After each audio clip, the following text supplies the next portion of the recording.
Hi everyone, welcome back. Let's continue with our session. This is going to the part 2 of the first video that we have made, I think with the name of 15 Feb 2014. We'll start with the Gujarat model of development and the points that we have here. We'll have to also extensively do this. तो इसके लिए एक और video बनाएंगे अलग से, try करेंगे जितना हो सकता है आज के दिन में कल 12 या 2 बजे तक कंप्लीट कर लेंगे सारे मोटे मोटे जो टॉपिक्स हैं. मतलब ऑलमोस्ट हो ही गया है, बट एक बार और ढंग से कर लेंगे. गुजरात मॉडल ऑफ डेवलपमेंट क्या है? It focuses on ease of doing business. पहली चीज़, it tries to give single window clearance for the same. ठीक है. There are tax incentives that are associated with that. Tax incentives can be classified into, for example, tax haven यहाँ पे हम use कर सकते हैं क्या? नहीं करेंगे, हटा देंगे. विल से lower taxes as compared to other state.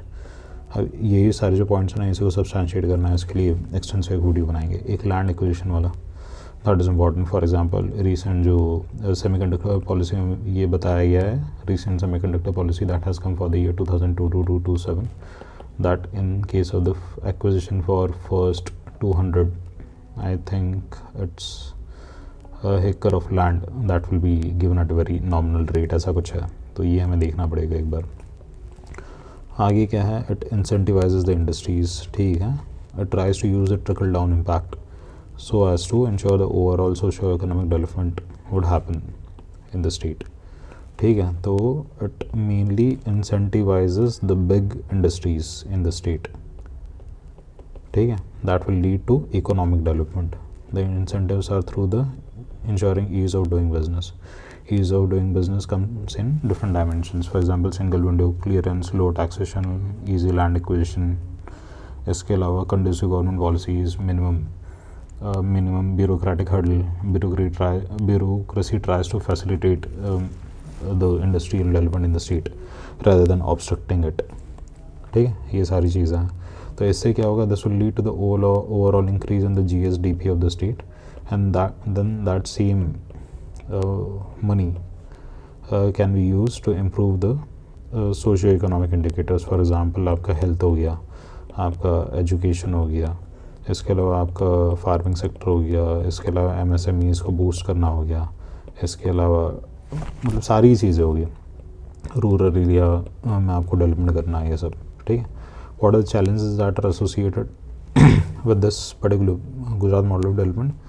First is low HDI, Human Development Index. So when we compare the state with states such as Kerala and all, it seems that on certain indicators the state is falling short. For example, in case of literacy rate, maternal mortality rate, infant mortality rate, ये सारी चीज़ों में. But specifically जब हम केरला जैसे state से compare करते हैं तो ठीक है. बाकी अगर ऑलमोस्ट जितने स्टेट्स हैं, अगर उनसे कंपेयर अगर हम कर दें तो Gujarat is doing pretty well even in the human development.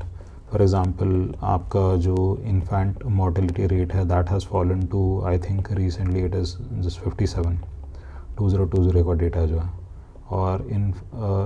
और आपका maternal mortality rate नहीं, आपका infant mortality rate it has fallen down to something 27, और आपका maternal mortality rate it has fallen down to 57. इसके अलावा जो आपका स्कूल ड्रॉप आउट रेट था, that has also fallen from 37% to 3%. First से 8 तक के स्टूडेंट्स का जो डेटा है वो. ये कुछ चीज़ें हैं. तो even in terms of per capita income, Gujarat is doing fairly better as compared to even the nation. जैसे per capita income India, Gujarat के केस में 2.5 लाख पर एनम है. इंडिया के केस में it is 1.9 lakh per annum. I think it is in nominal terms. एक बार जब socio economic survey को वापस देखेंगे तब ये रिवाइज कर लेंगे. आगे क्या है? The focus is more on, जैसे इंफ्रास्ट्रक्चर डेवलप कर रहे हैं, पोर्ट्स को डेवलप कर रहे हैं, रोड्स को डेवलप कर रहे हैं. कोऑपरेटिव कल्चर हमारा बहुत स्ट्रॉन्ग है. कोऑपरेटिव कल्चर को हम यहाँ पे देख रहे हैं कि जैसे अमूल है तो डेयरी सेक्टर है, उसमें तो स्ट्रॉन्ग है ही. और उसको हम एक्स्ट्रापोलेट करने का ट्राई कर रहे हैं एग्रीकल्चर के जो डिफरेंट सेक्टर्स हैं उनमें FPOs के थ्रू. FPOs मेनली क्या करेंगे? FPOs will act as agencies which will procure the produce from the farmers and then it will try to sell it आगे. So this will act as a node of facilitation between the farmers and the industries. ठीक है, electricity देना, irrigation देना, सदा सरोवर project बनाए हैं, ये सब infrastructure plays a very critical role in ensuring development of Gujarat model. क्योंकि यहाँ पे जो गुजरात में जो रोड्स वगैरह हैं, मतलब कनेक्टिविटी जो है, connectivity in terms of road also in terms of rail, इसके लिए हम वर्ड क्या यूज़ करेंगे, the connectivity is of high standard बोल सकता है, या फिर गुड कनेक्टिविटी बोल सकता है, ऑल वेदर रोड्स हैं ये बोल सकता है हम, ठीक है। इन terms of percentage and all, ये गुजरात का सोशो इकोनॉमिक सर्वे आगे और थोड़ा सा करेंगे तब देख लेंगे इन डिटेल। एग्रीकल्चर प्रोडक्टिविटी अगर हम देखें तो in the last decade Gujarat had witness double digit growth rate in agriculture when the nation was having a growth rate of just 3 to 4%, ठीक है, ये भी हमने देखा है। तो why it has been possible in Gujarat? It has been possible in Gujarat क्योंकि यहाँ पे हम पूरा एग्रीकल्चर की बात कर रहे हैं, है कि नहीं। तो first is irrigation infrastructure, that is strong. Second, dairy sector due to cooperatives, it is strong. Third, focus is also on, क्या कहेंगे उसको, फार्मिंग कहेंगे क्या उसको, focus is also on mixed farming increases the overall income of farmers, therefore it increases the productivity. ये हो गया। इसके अलावा फॉर्मल क्रेडिट फैसिलिटी ये गुजरात में अवेलेबल है, दिस इज़ इम्पॉर्टेंट, है कि नहीं। इसके अलावा production of crops such as cash crops, तो यहाँ पे आपके कॉटन हो गया आपका, फिर हाई यील्डिंग क्रॉप्स हो गया, जैसे आपका मैंगो प्रोड्यूस होता है आपका साउथ गुजरात में, ये हो गया। इसके अलावा टोबैको प्रोड्यूस होता है कि नहीं। तो price realization that the farmers are getting, that is also higher. इसके अलावा even conventionally farmers have been prosperous, ये पॉइंट ये हमें रहने देता है, ठीक है। इतने points I think agriculture productivity के लिए काफ़ी है अभी के लिए। अब states acceptance of industrialization, that is important, ठीक है। Summit such as vibrant Gujarat and all this also being held. तो गुजरात मॉडल जब हम बात करते हैं तो ये भी इंपॉर्टेंट हो गया, क्योंकि ये वाइब्रेंट गुजरात वगैरह क्या है, it is giving visibility to the state, पहला विजिबिलिटी हो गया। This also markets the state, that why it is important for the investors to invest in Gujarat. What are they going to get? What has been the historical performance of the state? So this mainly acts as a model of attraction and also marketing, and it also acts as a क्या बोलेंगे इसे, it also acts as मतलब एक तरीके से conference type का हो रहा है, जहाँ पे बहुत सारे लोग आ रहे हैं, मिल रहे हैं और फिर कुछ डिसाइड कर रहे हैं। इसको ऐसे बोल सकते हैं, it facilitates leaders from across the world of government and industries to come together witness the development that is happening in Gujarat, find the prospects that are available for them in the state at present and even at future, ठीक है। तो it gives a kind of visibility to the whole Gujarat model। तो ये है impact क्या है, overall development हो रहा है स्टेट में, माइग्रेशन वगैरह पे चेक हो रहा है आपका, दिस इम्पॉर्टेंट। ये छोटे छोटे पॉइंट्स है ना, क्योंकि there are multiple places of development in the state of Gujarat, that is important. ये आपका गुजरात हो गया, ये आपके यहाँ पे अहमदाबाद में यहाँ पर डेवलपमेंट हो रहा है, ठीक है। अहमदाबाद में आपका पूरा इंडस्ट्रीज़ आ गया, फर्टिलाइज़र्स आ गया आपका, इसके अलावा केमिकल इंडस्ट्रीज़ आ गई, टेक्सटाइल्स वगैरह भी यहाँ पे है, कॉर्पोरेट्स भी है। फिर आपका यहाँ पे सूरत वाला रीजन आ गया, यहाँ पे आपका डायमंड है, टेक्सटाइल है आपका, यहाँ पे फिर जैसे वडोदरा वाला रीजन आ गया, भरूच वाला रीजन आ गया, यहाँ पे आपका ऑयल है, गैस है, ये सब है। फिर आपका यहाँ पे जैसे राजकोट वाला रीजन आ गया, तो राजकोट वाले रीजन में क्या है आपका, राजकोट मोरबी वाला रीजन, यहाँ पे आपकी सारी इंडस्ट्रीज़ है। इंडस्ट्रीज़ में आपका क्या आ जाएगा, सिरामिक्स हो गया और पत्थरों का और काम हो गया, ये सब आ गया आपके, ठीक है। और फिर इसके अलावा फिर आप पोर्ट वाले एरिया में जाओगे, जैसे खांडला, मुंद्रा, ये सारे पोर्ट्स वाले एरिया हो गया, तो यहाँ पे क्या आपका एक्सपोर्ट और इम्पोर्ट का काम हो रहा है, तो पोर्ट लेड डेवलपमेंट हो रहा है। बाकी ये जितना कोस्टल एरिया है that is also involve in fisheries, 1600 kilometre की हमारी कोस्ट लाइन है। तो Gujarat is also the highest exporter of fisheries, ठीक है, फ्रॉम इंडिया, मैराइन फिशरीज़। तो इसलिए तो there is dispersed development in the state of Gujarat. This also keeps a check on migration, because the migration happens to the nearby cities only, ठीक है। फिर increase in wages हो रही है, हमने देख लिया कि पीपीपी आपका बढ़ ही रहा है। इरिगेशन वगैरह की फैसिलिटी बहुत अच्छी है। इरिगेशन जैसे हम देख सकते हैं किससे, आपकी एक तो नर्मदा कैनल है that runs across the state, पहला ये हो गया। फिर उसके अलावा आपका सवनी योजना हो गया, सौराष्ट्र आवंतरण योजना। सवनी योजना ensures that the water of Narmada canal flows to the region of Saurashtra and Kutch, ये हो गया। इसके अलावा आपका सरदार सरोवर डैम वाला प्रोजेक्ट हो गया, है कि नहीं। सरदार सरोवर डैम वाला जो प्रोजेक्ट है, it ensures that the water is available to the state of Gujarat, ठीक है, ये हो गया। आगे देखते हैं public transport. Public transport of the major reasons for children dropping out of school. हाँ, मतलब क्या होता है कि पब्लिक ट्रांसपोर्ट अगर किसी स्टेट में अगर एफिशिएंट नहीं होता ना, तो it is one of the main reasons that the students drop out of the school. कि क्या होता है कि रूरल एरियाज़ में the schools that are there that are not very near to the homes of the children. For example, in case of secondary school, it is quite possible that the students have to go to 5 kilometers, 10 kilometers, 15 kilometers, 20 kilometers away.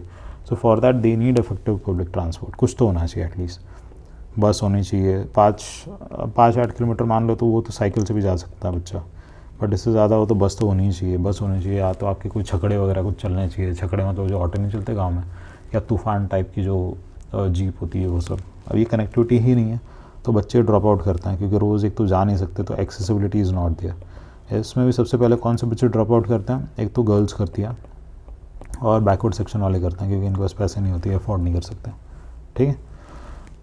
तो ये important हो गया। आगे decentralisation क्या है, decentralisation वाला फंडा देख रहे हैं, जो गुजरात मॉडल से अपना कंप्लीट हो गया। डिसेंट्रलाइजेशन वाला फंडा में क्या था, मेजर इश्यूज़ क्या है डिसेंट्रलाइजेशन में, डिवोल्यूशन क्या है अपना 3Fs का, ये नहीं होता। फंक्शनरीज एंड फाइनेंसेस, जो हमारे 73rd 74th कॉन्स्टिट्यूशनल जो अमेंडमेंट आया था, in which we have given constitutional status to the third tier of government in India, उसमें ये बोला गया था कि 29 subjects have to be devolved to the local government, है कि नहीं। अब ये स्पेसिफिकली मुझे देखना पड़ेगा कि whether it was said for the मतलब रूरल वाले के लिए या फिर अर्बन वाले के लिए, ये चेक करना पड़ेगा। बट 29 सब्जेक्ट बोले थे, सारे डिवॉल्व नहीं होते, only in certain states there is high amount of devolution, जैसे कि केरला वगैरह हो गया, तो केरला में डिवॉल्यूशन ज़्यादा है। कर्नाटका वगैरह में शायद थोड़ा सा बढ़ा दिया गया, ठीक है। तो इनकी वजह से क्या दिक्कत होती है कि ये जो थर्ड टायर हैं हमारे, उनके जो सोर्स ऑफ इनकम है ना, वो बहुत कम है। तो around 90% of the dependence is on the fundings that are coming from the centre state and the grants are coming from them and the schemes of the centre state. So this creates heavy dependence. This also leads to lack of own resources. तो decision making भी उनके पास नहीं होती, तो वो development कर नहीं पाते, ठीक है। डिसीजन मेकिंग ये सब भी देख लिया हमने। और कॉन्सेप्ट ऑफ जैसे बहुत सारे हैं, जैसे पंचायत पति का कॉन्सेप्ट है, ये दिस स्टिल स्ट्रॉन्ग कि although you have given 33% of the reservation to the women, it is still seen that the critical decisions in rural areas are still made by the men and women are being used more as a dummy candidate, proxy candidate, ठीक है। तो ये issue है। Digitisation क्या है, digitisation की problems हम देख रहे थे। डिजिटाइजेशन की क्या प्रॉब्लम्स है, पहला तो डिजिटल डिवाइड है। जिसके पास है digital access, he has better chance to access, तो he has better chance to excel in life. तो एक्सेसिबिलिटी का इशू हो गया पहला। अब जैसे प्रैक्टिकल प्रॉब्लम्स हम देख रहे हैं डिजिटाइजेशन की, गांव में क्या प्रॉब्लम्स आती हैं कि आपने, चलो आप ये इंश्योर कर रहे हो कि you are providing all the services of the government through digital medium. जैसे आपने उमंग ऐप के थ्रू कर रहे हो, आपने क्या कहते हैं आधार के थ्रू सब कुछ लिंक कर दिया, आपने आधार एनेबल्ड पेमेंट सिस्टम ये सब कर दिया। बट जो गाँव में लोग रह रहे हैं, सबसे बड़ी दिक्कत क्या है कि उनका जो डिजिटल लिटरेसी ना वो बहुत कम है। जैसे इंडिया में लेस दैन 10% है, तो उनको बेसिक चीज़ें ही आती है, सर मोबाइल कैसे चलाते हैं उतना ही आता, उसके अलावा ज़्यादा कुछ नहीं आता। डिफरेंट ऐप्स वगैरह कैसे चलाते हैं वो भी नहीं आता, सिक्योरिटी वगैरह का भी कोई आइडिया नहीं होता उनको। तो जो डिफरेंट फॉर्म्स होते हैं, सरकारी जितने भी फॉर्म्स होते हैं ऑनलाइन, उन्हें कैसे फिल करना है, कैसे उनको सबमिट करना है, क्या डॉक्यूमेंट्स उनमें डालने हैं, ठीक है, इन सब में एक मेजर इशू आता है। They are not able to do this. Documents में भी क्या इशू आता है, डॉक्यूमेंट्स में फॉर एग्जांपल आपको कंटेंट फिल करना है, तो इंग्लिश जैसे लैंग्वेज है, किसी एक पर्टिकुलर लैंग्वेज में आपको करना है। अगर वो वर्नाकुलर मीडियम में भी हो तो you don't know how to type with that keypad. इसके अलावा आपको अगर डॉक्यूमेंट्स अगर अपलोड करना है तो resizing the documents and all that is also an issue. तो ये बहुत सारे लोग नहीं कर पाते, बहुत सारे नहीं, मतलब almost people in India are not able to do this. Even in case of educated people they find it very difficult. और गवर्नमेंट फॉर्म्स ये सब they are also very complex, a lot of times they are also not working. क्या होता है 5 minute का timer लगा होता है, 5 मिनट में अगर आपने भर लिया तो ठीक है, अदरवाइज टाइम आउट हो जाता है। बहुत सारी चीज़ों में OTP आता है, OTP नहीं आता आपका टाइम पे, ठीक है। तो ये सारे इशूज़ हैं, ये सारे जो इशूज़ हैं ना, इनका हमें सॉल्यूशन भी डिस्कस करना है, हर चीज़ का सॉल्यूशन देखना। और बेसिक सर्विसेज, कोई भी डॉक्यूमेंट अपलोड करना, उसके लिए जेरॉक्स करना, स्कैन करना, अपलोड करना, ये सारी भी चीज़ें नहीं हो पाती। तो इसके लिए आप क्या कर सकते हैं, इसके लिए आप most important thing you can do is you can channelise the youth in this. क्योंकि ये सेम चीज़ ना गुजरात में हो रही है। गुजरात में क्या है, they have created nodes of entrepreneurs in every villages. कि मतलब इसमें क्या हो रहा है, प्राइवेट एजेंसी की ज़्यादा है, private agencies have been given the duty to increase the extent of digitisation, that is to facilitate the delivery of service to the end user and beneficiaries. ये लोग करते हैं विद द नॉमिनल फ़ी। बाकी इनको infrastructure वगैरह connectivity जो provide करना वो सरकार कर देगा, ठीक है। तो इस तरीके से अगर आप यूथ को इसके अंदर इंक्लूड करते हो तो क्या होगा, पहला तो यूथ पैसे कमा पाएगा, सबसे इम्पॉर्टेंट चीज़। दूसरा, स्किल्स डेवलप कर पाएगा, डिजिटल स्किल्स, कंप्यूटर वगैरह वो सब चलाना आ जाएगा। तीसरा, एंटरप्रेन्योरशिप की जो स्पिरिट है ना वो आ जाएगी। तो उसी टाइम से क्या होगा, बहुत सारे यूथ ये सोच पाएगा कि अच्छा मैं ऐसे भी धंधा कर सकता हूँ। This will also lead to employment generation, that is important. And the kind of employment will be localised employment, कि वहीं पे इंसान अपना गुजारा कर रहा है। तो this will also help in curbing migration, ठीक है। और आप ऐसे लोगों को गांव में बनाते हो तो इससे क्या होता है, they also have a trust factor involve, so therefore this will also lead to increase in digitisation in villages, this is important, ठीक है। तो ये कुछ चीज़ें करने की ज़रूरत है। डिजिटाइजेशन था, ठीक है। इस वाली वीडियो को यहीं तक रखते हैं, आगे फिर नेक्स्ट वीडियो में बनाते हैं।